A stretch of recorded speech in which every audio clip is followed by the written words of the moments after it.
money at the doctors. I repeat that. That's why the thyroid gland in women tends to swell during menstruation. Science has proven that the birth of congenital idiots increases when one travels inland where the soil and the food lacks iodine. Iodine is also an essential element for the maturation and maintenance of healthy female cells. What is very interesting is that not all women on this planet menstruate. Also, not all women on this planet have ever menstruated. But all women think that all women do. Let me also spend a little time with that concept. Most Hindu women do not, and definitely did not, menstruate. One of the last famous Hindu women to achieve prominence on the world stage was Indira Gandhi, who, until she started doing certain things and making certain practices as she toured the world, readily admitted she had not suffered a menstrual period until she began to do these things. Had she but followed her religious undertakings, maybe it never would have started. Most ancient African or Kemetic women did not menstruate. Not Belkis, not Apatia, not any of the so-called queens of Africa seemingly did once they began to have knowledge of self. The Oracle of the Delphi, according to the Greeks, were a group of women who pontificated and led Greece through its heyday. It was not led by the warrior men. They did the fighting. The thinking was done by the oracles, and many of the oracles were females. They are said that the oracles did not menstruate. We hear a lot of talk about the Amazon women, the Teutonic women, the Gauls, the West African Watetas, the East African Bossamans, the Andambis of the Congo. Most of these Oceanic women and most of these Kemetic women did not menstruate. These women were the strong women of our history. And in many cases, they could grow to be 7 and 8 feet tall. That's why amongst the Watusi and the Watusi women, when they told you of their diets and things that used to be different, they have some of the most tall, or the tallest women and persons, in fact, on earth itself. The Old Testament said, and the ancient Hebrews said, that menstruation was unclean, and that a woman should be confined until cleansed of her issue. But understand again, a lot of that book was tampered with by a patriarchal society, and if you're not aware of that, and I think most of you should be, then we have a lot of interaction that we could go through. With the advent of monogamy, now I'm thinking about Africa, monogamy, by what we would call the Christian forefathers who wanted their church to really flourish,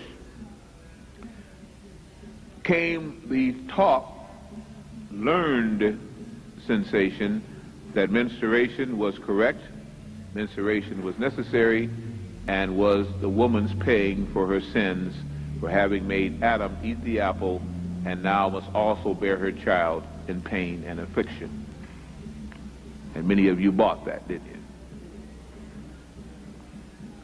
I state to you that menstruation is not a cleansing process. It is only the result of the deterioration of the egg, unfertilized, and that men have perpetuated a myth that women collectively have bought, and I can at least begin to forgive some African Kemetic women because they didn't have too much of a choice. In their old habitats, in their old lands, many of them, as I say, were taught better. I'm going to now talk to you as adults, if I already haven't, and I hope again you will accept these things with an adult mind, and then on the Q&A, talk to me, question me if you will. The whites is a street slang for a term called leukorrhea. It is an issue, a secretion from the vaginal area which women sometimes suffer from. If the womb becomes catarrhal, has mucus, has a cold, the whites is one of the results. The inflammation of the uterine lining produces, in many cases, menstruation, and many things can cause that, as we shall talk about. The fluids lost in leukorrhea, or colloquial on the street, the whites, are important vital substances. Lipoids, alkaline lactates, natural sodium, potassium, calcium, plus brain and nerve foods in the form of lecithin. In fact, the mucous corpuscles present in leukorrhea are presently hemoglobin capable. What do I mean by that?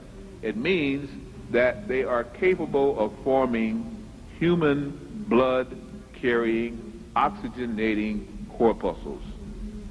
So not only does a woman then suffer the menses, but if she also has leukorrhea, she is constantly losing the ability to build life-giving blood cells, which anyone knows without that the body does what?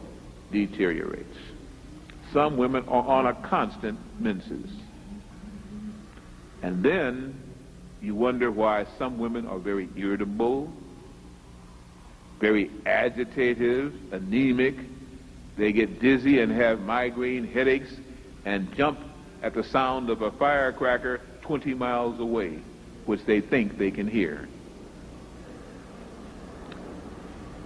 If anyone suffered that kind of loss from puberty till death, I wonder again why women are not half crazy. There are some men and other women that say they are. I didn't say it. I say, faced with that loss, we could have a problem. I state that if the menses was cessated, if it stopped, if the blood loss and even the alkaline lactate loss was ceased and stopped, then not only would women be very strong, and they wouldn't be intuitive, they would be psychic, but they also could give birth to babies without a man being anywhere around. And there is the key to your problem and your problematic solution. You've bought into the coat's lie, the white coat's lie, the medical doctor's lie, which came about under a patriarchal system. If you start understanding the cadavers that were messed with in England and France at the turn of the 17th, 18th century, and experimentation still goes on. In fact, they, by law, are given under the caduceus the right to practice. And the practice is upon, in many cases, you as females. There was a theory called the Ovist theory, spelled O-V-I-S-T, pronounced Ah. It was proven, not postulated, I repeat, proven by Professor Jacques Loeb of Stanford University, that the embryo develops from the egg alone and does not require spermatozoon. Did you hear what I just stated? According to Professor Loeb, you can make a developing embryo to become mitigated and go into first, second, and third trimesters of birth without the need of the male sperm, under certain circumstances. The prevailing medical theory is one of epigenesis, and it says, again, that you must have the union of sperm and egg in order to produce and in order to get pregnant. Maybe. To start this and give it practicality, we have to go back to a basic concept that some people still are not sure about.